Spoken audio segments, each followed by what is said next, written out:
Hi folks, this is Jay. Hope you're okay today. It's good to see you. I just want to share with you what I would call the silver bullet of atheism. You know, when I was a kid I used to watch these films, Frankenstein and Werewolf, and you know, the heroine of the story would talk about that the only way to kill the werewolf was with a silver bullet.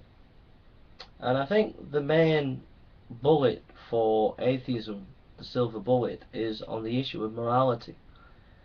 For the atheists, they've got serious intellectual problems. In fact, they've not only got serious intellectual problems, they've got a problem that they can't solve, that they can't get out of. And that is about morality.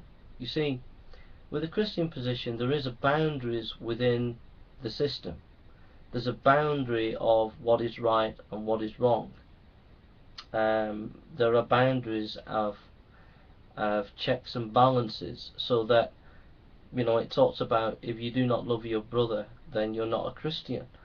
So Christians have a clear demarcation point of where they are, to the circle of action that they can conduct themselves in, and actions that they should not conduct themselves in. It's very, very clear.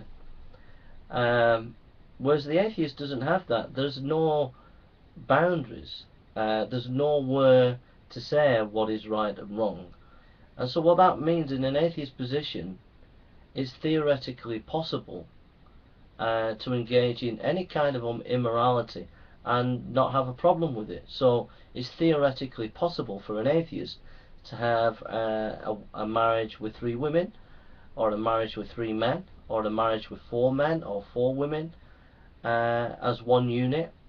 It's theoretically possible for an atheist to marry a horse, or marry a cow, or marry a pig. It's theoretically possible for you know, any kind of immorality that you can think of is theoretically possible in an atheist system to be able to do, so long as it doesn't harm anybody.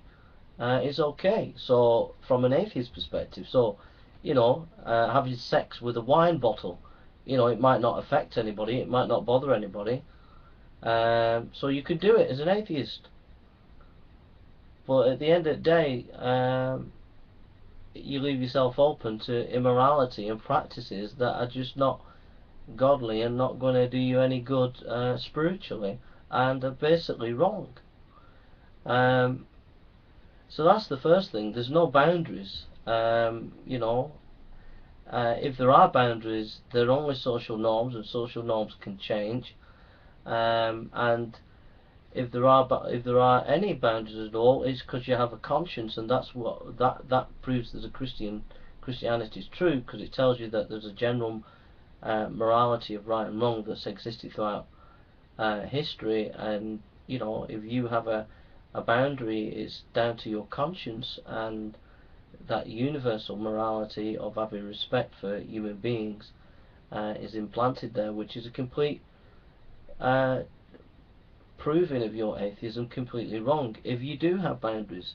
But according to your system, you don't have to have any boundaries. If you do create boundaries, they're not permanent boundaries. They don't have any permanence.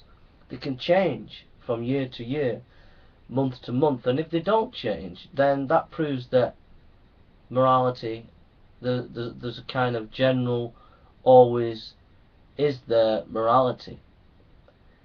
That isn't according to social norms. That isn't according to evolution, which would be a completely denial of your own position. So either way, as atheists, you've got not a leg to stand on.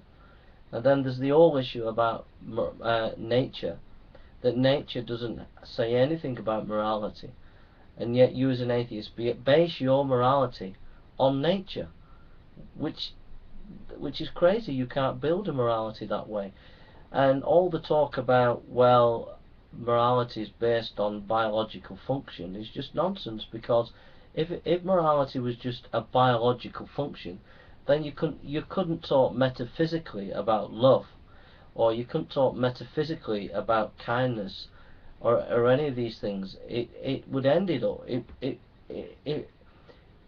You can't get away from the fact that your understanding of morality is reductionistic. That is to say, that it's reduced to the material, and once you reduce morality to the material, i.e. with biological phenomena, you lose all sense of dignity of what it is to be human, because at the end of the day, matter has no value, and if we're just made of matter, then we have no value. If we put value on ourselves, it is only something subjective and can change from time to time. And that's the problem with an atheist system. It's such a big problem that Fehrenbach tried to develop a morality, but we don't hear much about Fehrenbach today. Nietzsche tried to develop some kind of morality. We don't hear much about Nietzsche's morality today. And atheists have come along and tried to give us some kind of morality, but each time it falls by the wayside. Yet Jesus' morality is quite simple, and it's basically love your neighbour as yourself. And he not only said it, he actually lived it in his own life. So we have a great example, which is above any atheist example, because like Bertrand Russell was really selfish, having sexual shenanigans with other women and really making his wife unhappy. Nietzsche contradicted his own teaching. He said be strong, but he couldn't keep it up. He ended up being weak in the end. But Jesus practiced what he preached. He went around loving people, and he talks about love, and he commands us to love. And that is a pretty good principle to live by, don't you think? And it's not based upon social norms. It's not based upon what you think. It's objective. And it's a boundary, because if you're to love, you're not to do anything that's unloving towards your partner. You're not to have 10 partners, 3 partners, but just one partner and be faithful. You're not to indulge in sexual practices that are going to affect your partner in a way that are going to bring them down. So this morality of love is a good thing, and it's a lot better than this kind of hodgepodge kind of atheist morality that which multiplicity. There's a multiple variety of these atheist moralities. Moralities. Is it moralities? Yeah.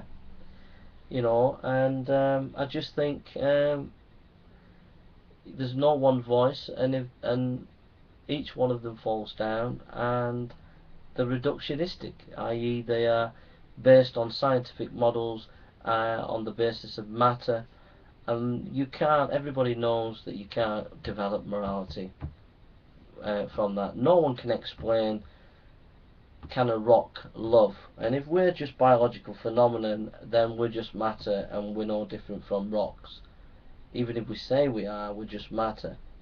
So we lose our sense of value and dignity. But if we're made in the image of God, and we're not just matter, but we are people who were made to have relationships, and that we understand that covenant relationship and love is central to what it is to be human, then we have value and dignity. So much so that even some atheist Western intellectuals, like I think it's Habermas, has said that you can't get away from the fact that human rights that we have today has come through the Judeo-Christian faith. Thank you for listening, and take care.